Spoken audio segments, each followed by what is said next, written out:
Hola, muy buenas noches. Mi nombre es Eric y les voy a compartir un poco de esta lectura. El libro se llama Hábitos Atómicos por James Clear. Así que vamos a empezar. James Clear es especialista en formación de hábitos de larga duración. Su web, jamesclear.com, recibe 2 millones de visitas mensuales y su curso online Habits Academy es seguido por miles de estudiantes. En estos espacios desglosa el arte y la ciencia de la formación de hábitos y hasta su estado más elemental y demuestra que cualquier meta está a tu alcance, siempre y cuando empieces desde lo más simple. Es conferencista en universidades de todo el mundo, orador habitual de Fortune 500 y consultor de la NFL, NBA y MLB. Clear colabora regularmente con medios como Time, Entity Business Insider y Lifehacker. Ha aparecido en programas de televisión de la CBS como This Morning. En YouTube está disponible, está disponible su inspiradora charla The Surprising Power of Small Habits de la Snap Leadership Conference. ¿Okay? Esta es una pequeña introducción de cómo es, de quién es nuestro autor, James Clear. Empezamos con la introducción. Mi historia. El último día de mi primer año de bachillerato, un bat de béisbol me golpeó en pleno rostro. Uno de mis compañeros intentó hacer un movimiento largo para pegarle a la pelota, pero el bat se le resbaló y voló hacia mí antes de golpearme directamente entre los ojos. No conservo el recuerdo del momento justo del impacto. El bat me aplastó la cara de tal manera que la nariz se me convirtió en una especie de letra U distorsionada. El golpe literalmente provocó que el tejido blando de mi cerebro se incrustara en la pared posterior del cráneo. De inmediato, mi cerebro comenzó a inflamarse como una ola expansiva que recorrió el interior de mi cabeza. Una fracción de segundo bastó para que yo determinara, con la nariz rota, con fracturas múltiples en el cráneo y con las cuentas de los ojos hechas añicos. Cuando abrí los ojos, pude ver a la gente a mi alrededor mirándome fijamente y corriendo a ayudarme. Dirigí la mirada hacia abajo y me di cuenta de las manchas rojas en mi ropa. Uno de mis compañeros se quitó la playera y me la pasó. La usé para bloquear el chorro de sangre que me escurría de la nariz fracturada. Conmocionado y confuso, no era capaz de darme cuenta de la seriedad de mi accidente. El maestro me rodeó los hombros con el brazo y comenzamos a caminar lentamente por el largo camino que conducía a la enfermería escolar. Cruzamos el campo de béisbol, bajamos la colina y volvimos a entrar a la escuela. Había varias manos tocando mis costados y sosteniéndome. Nadie parecía darse cuenta de que cada minuto era importante.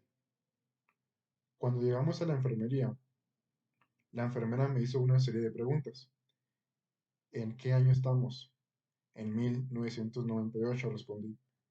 En realidad, se trataba del año 2002. ¿Quién es el presidente de los Estados Unidos? Bill Clinton, dije.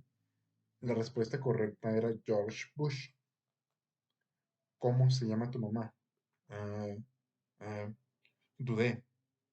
Pasaron 10 segundos. Patty, dije tranquilamente sin darme cuenta de que me había tomado 10 segundos recordar el nombre de mi madre. Esa es la última pregunta que recuerdo. Mi cuerpo era incapaz de soportar la rápida inflamación de mi cerebro y perdí la conciencia antes de que la ambulancia llegara. Minutos después, la ambulancia me sacaba de la escuela en dirección al hospital local. Poco después de llegar al hospital, mi cuerpo comenzó a colapsar. Estaba luchando por realizar las funciones más básicas como tragar y respirar. Sufrí la primera convulsión de ese día. Después dejé de respirar por completo. Mientras los doctores se apuraban a suministrarme oxígeno, tomaron la decisión de llevarme a otro hospital que contara con el equipo necesario para controlar una situación tan delicada. De inmediato, solicitaron un helicóptero que me trasladara a un hospital mejor equipado en Cincinnati. Una camilla me llevó rodando desde la sala de emergencias hasta el helipuerto que estaba cruzando la calle. La camilla se sacudía conforme avanzaba en el accidentado pavimento de la calle mientras una enfermera bombeaba oxígeno de forma manual hasta mis pulmones. Mi madre, que había llegado al hospital un poco antes, se subió al helicóptero conmigo y durante todo el trayecto me sostuvo la mano, aunque yo seguía inconsciente y era incapaz de respirar por mí mismo. Mientras mi madre viajaba conmigo en el helicóptero, mi padre fue a casa a ver cómo estaba mi hermana y mi hermano y a comunicarles las malas noticias. Tuvo que esforzarse para contener las lágrimas cuando le explicó a mi hermana que no podría asistir a su graduación de bachillerato que será esa misma noche. Después de encargar a mis hermanos con, con amigos y familiares, manejó hasta Cincinnati para encontrarse con mi madre en el hospital. Cuando mi mamá y yo aterrizamos en el techo del hospital, un equipo de casi 20 doctores y enfermeros ya nos esperaba en el helipuerto para llevarme a la unidad de traumatología. Para entonces, la inflamación de mi cerebro era tan severa que estaba sufriendo repetidas convulsiones postraumáticas. Cuanto antes debían operarme los huesos rotos de la cabeza, pero no estaba en condiciones de soportar una cirugía.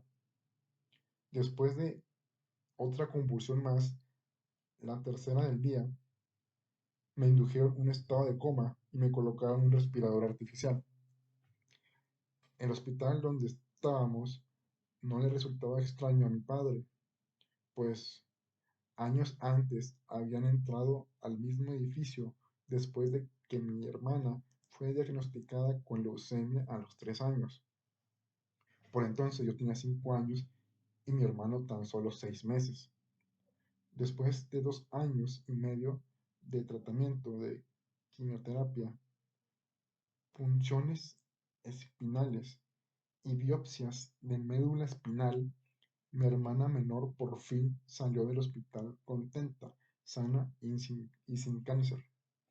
Ahora, después de 10 años de vida normal, mis padres se encontraban de nuevo en el mismo lugar, pero con otro de sus hijos. Cuando entré en coma, el hospital envió a un sacerdote y a un trabajador social para confortar a mis padres. Se trataba del mismo sacerdote que habían conocido una década antes, el día en que se enteraron de que mi hermana tenía cáncer. Conforme se fue haciendo de noche, una serie de aparatos se encargaron de mantenerme con vida. Mis padres pasaron la noche en una colchoneta del hospital con gran inquietud. Por momentos caían rendidos de cansancio para enseguida despertar llenos de preocupación. Tiempo después, mi madre me contó que esa había sido una de las peores noches de su vida. Mi recuperación. Afortunadamente, a la mañana siguiente, mi respiración se había normalizado a tal punto que los doctores se sintieron confiados de sacarme del coma inducido. Cuando por fin recuperé la conciencia, descubrí que había perdido el sentido del olfato. Para hacer una prueba, una enfermera me pidió que sonara la nariz y que a continuación olfateara un jugo de manzana.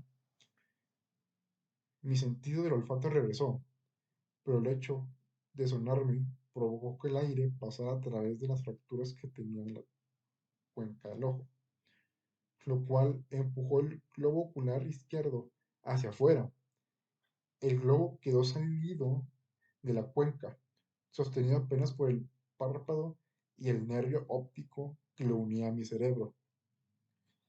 El oftalmólogo afirmó que mi ojo gradualmente volvería a su sitio conforme el aire saliera de la cuenca, pero le era imposible determinar cuánto tiempo le tomaría recuperar su posición normal.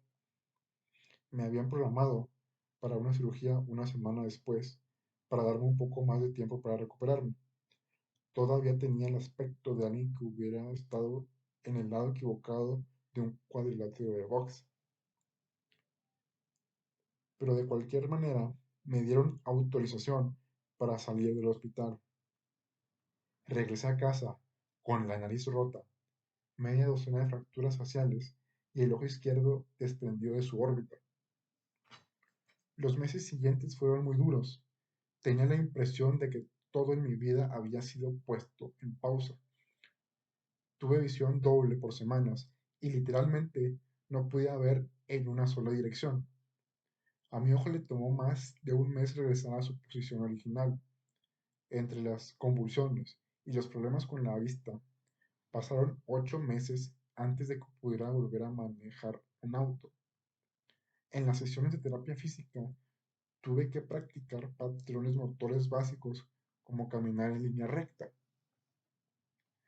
Estaba determinado a no permitir que mis heridas me doblegaran, pero debo admitir que en más de una ocasión me sentí deprimido y abrumado. Cuando regresé al campo de béisbol, justo un año después, fue muy doloroso darme cuenta de lo mucho que faltaba por conseguir.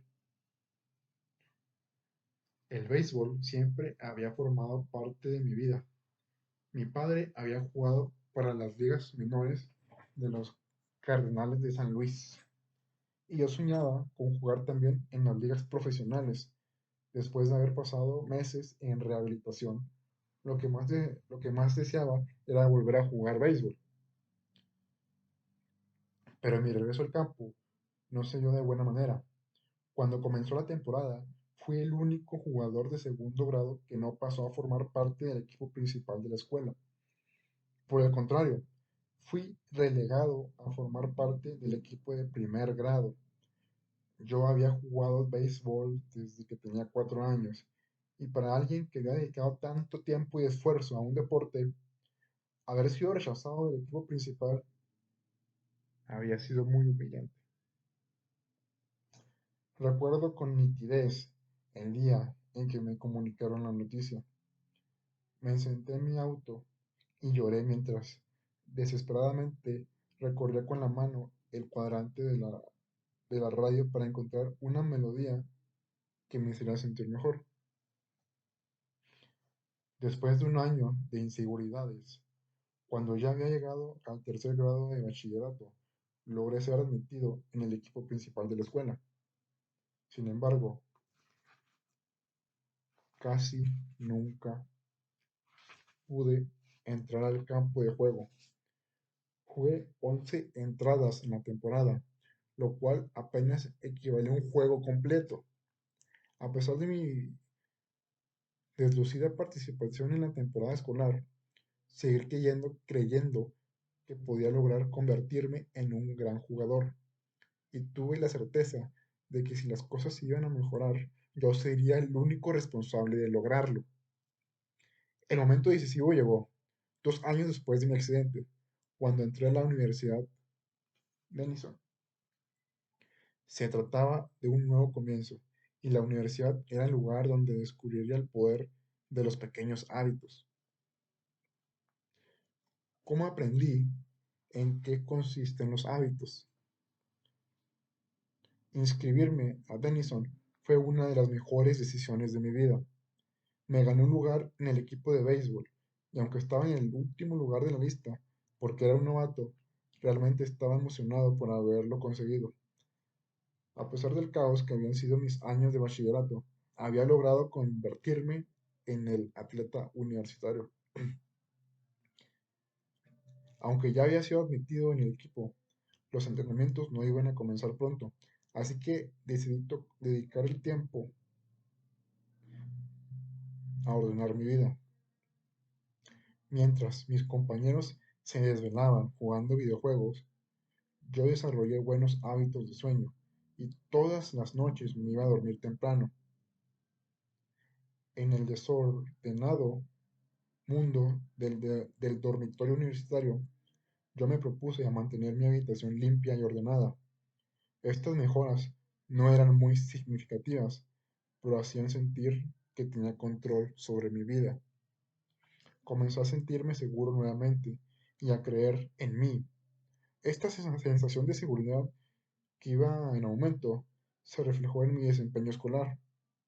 Conforme mejoré mis hábitos de estudio, logré un promedio de 10 durante todo el primer año. Un hábito es una rutina o conducta que se practica con regularidad y, en muchos casos, de manera automática. A medida que pasaban los semestres, acumulé pequeños hábitos que repetía de manera constante y que eventualmente me llevaron a conseguir resultados que ni siquiera hubiera podido imaginar cuando entré a la universidad. Por ejemplo, por primera vez en mi vida adquirí el hábito de levantar pesas varias veces a la semana.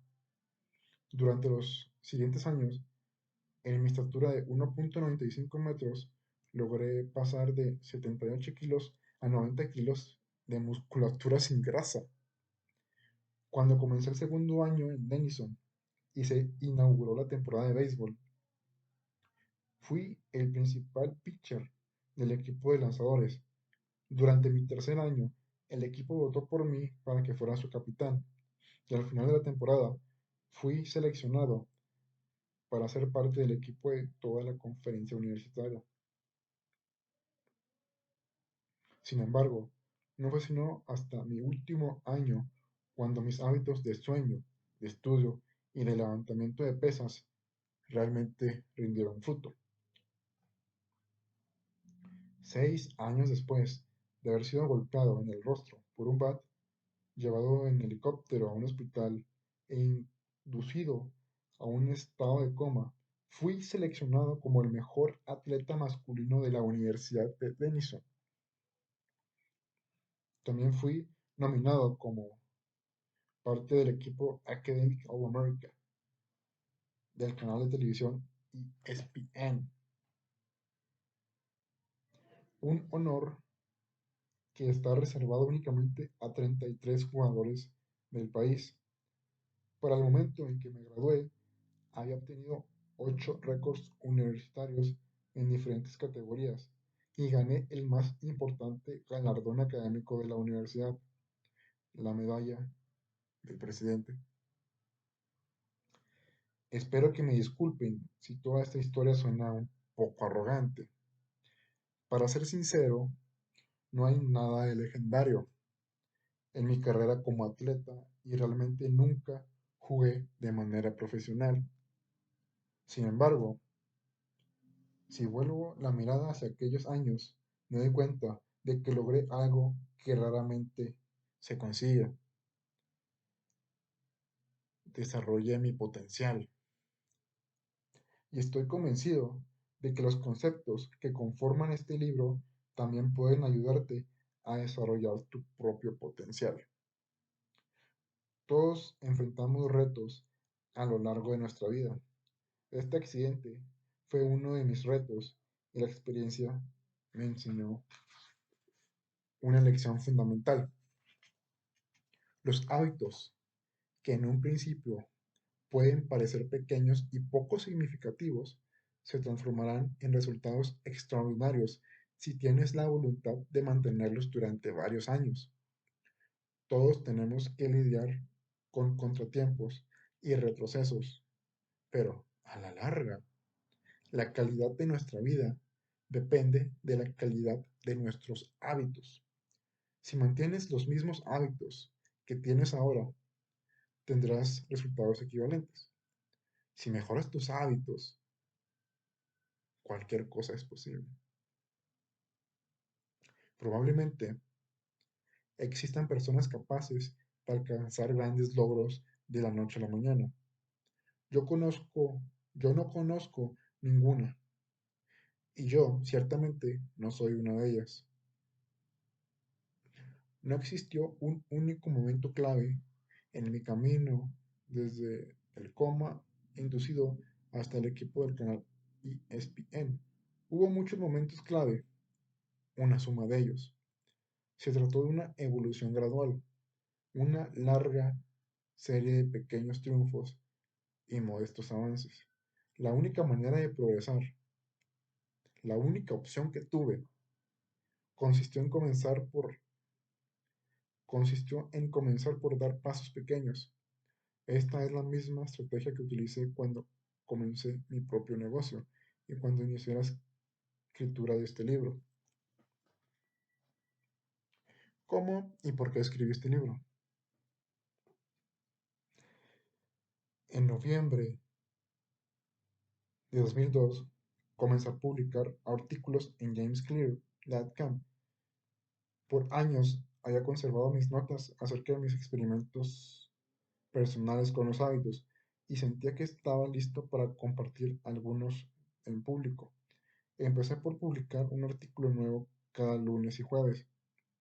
En pocos meses, este simple hábito de escritura me llevó a reunir mi primer millar de suscriptores por correo electrónico.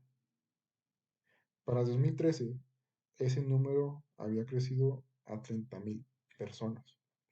En 2014, mi lista de correo electrónico creció exponencialmente hasta alcanzar los 100,000 suscriptores, lo cual hizo que mi sitio web se volviera uno de los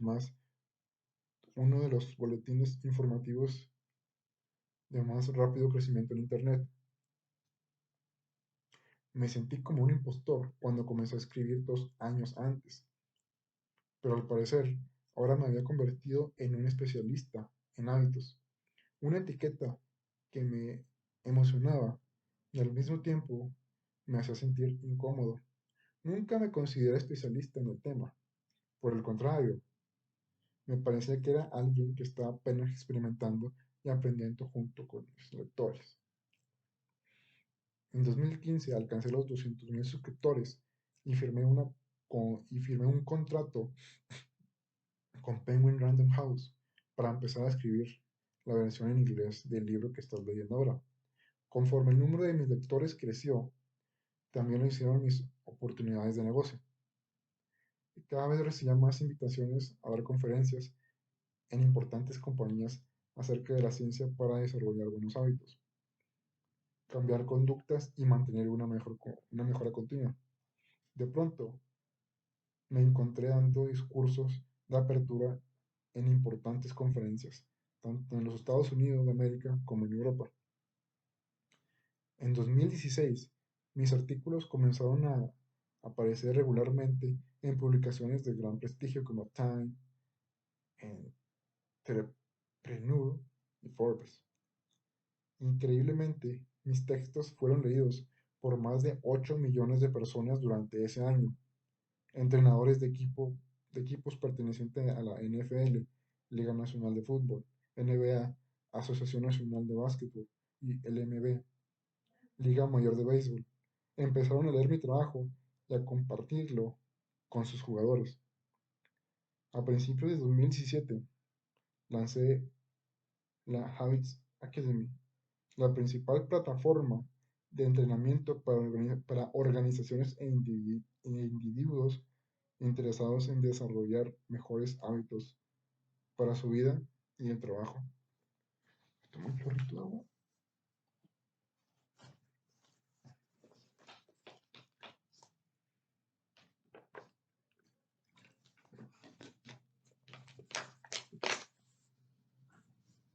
Ah, disculpe.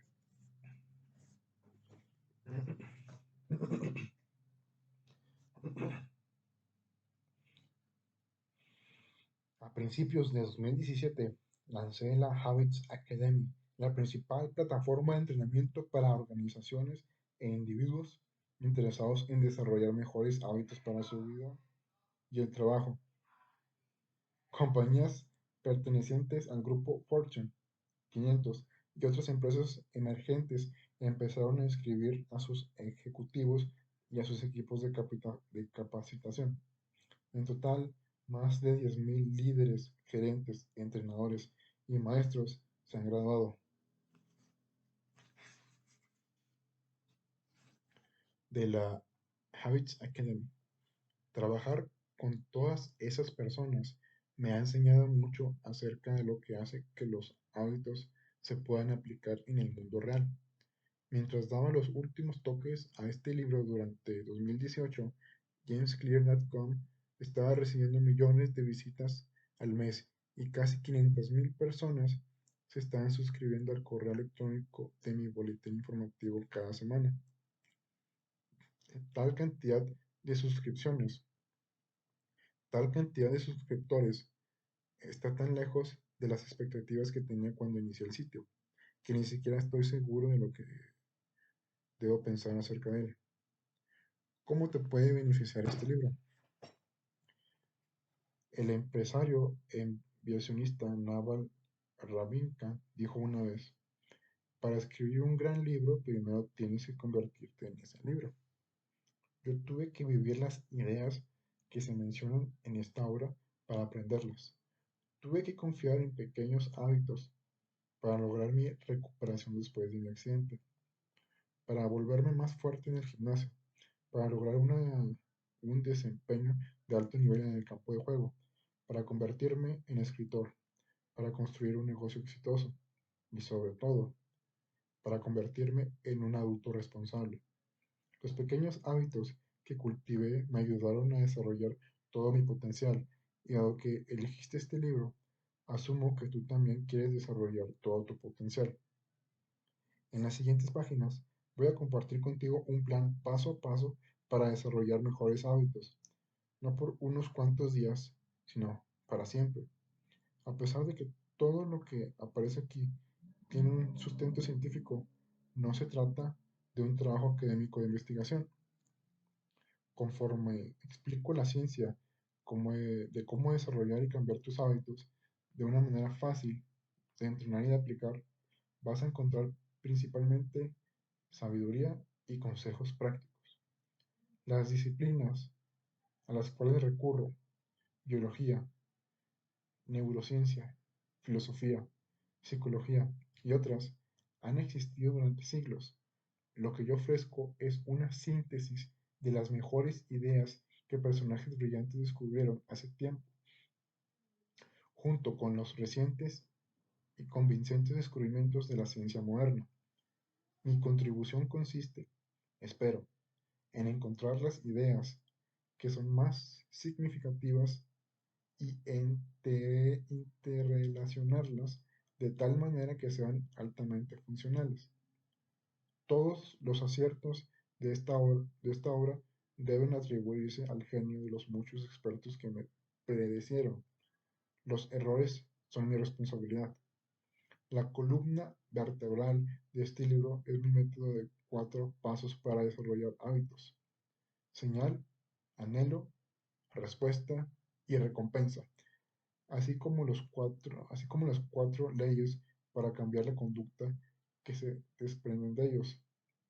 Los lectores que cuenten con conocimiento de psicología tal vez encuentren similitudes entre estos términos y los que manejan la teoría del condicionamiento operante, con el cual P. F. Skinner proponía en el 1930 el ciclo estímulo, respuesta y recompensa, y que recientemente se ha popularizado como señal, rutina y recompensa.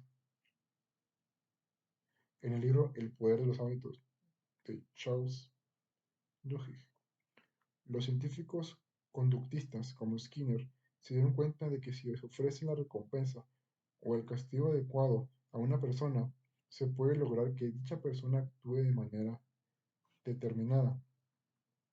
El modelo de Skinner hizo una excelente labor explicando cómo los estímulos externos influyen en nuestros hábitos. Sin embargo, no ofrece ninguna explicación respecto a la manera en que nuestros pensamientos, sentimientos y creencias influyen en nuestro comportamiento. Nuestros estados internos, al igual que nuestras emociones y nuestro humor, son también muy importantes. En las últimas décadas, los científicos han comenzado a determinar la conexión entre nuestros pensamientos, sentimientos y comportamientos. Estas investigaciones recientes también se incluyen en estas páginas. En suma, el marco de referencia que ofrezco es un modelo integrado por las teorías cognitiva y conductista. Me parece que el mío es uno de los primeros modelos de conducta humana que, de manera acuciosa, da cuenta de la influencia tanto de los estímulos externos como de las emociones internas en nuestros hábitos. Quizá alguno de los términos que utilizó la, que utilizó, que utilizo te resulten familiares, pero confío en que los detalles y las implicaciones prácticas de mis 4 leyes del cambio de conducta te ofrecerán una nueva manera de concebir tus hábitos. La conducta humana siempre está modificándose de una situación a otra, de un momento a otro, de un segundo a otro. Pero este libro se trata justamente de que aquello no cambia. Es acerca de los fundamentos de la conducta humana, los principios perdurables de los que dependemos año tras año, las ideas fundamentales sobre las que cimentamos nuestros negocios, nuestra familia y nuestra vida. No existe una manera correcta de crear mejores hábitos, pero este libro describe la mejor manera que yo conozco. Se trata de un enfoque que resultará efectivo sin importar por dónde te decidas empezar o qué es lo que pretendes cambiar. Las estrategias que incluye en este libro serán relevantes para cualquiera que esté buscando un sistema por pasos para mejorar sus metas relacionadas con la salud, el dinero, la productividad, las relaciones sociales o todas a la vez. Mientras el comportamiento humano esté involucrado, este libro puede servirte de guía.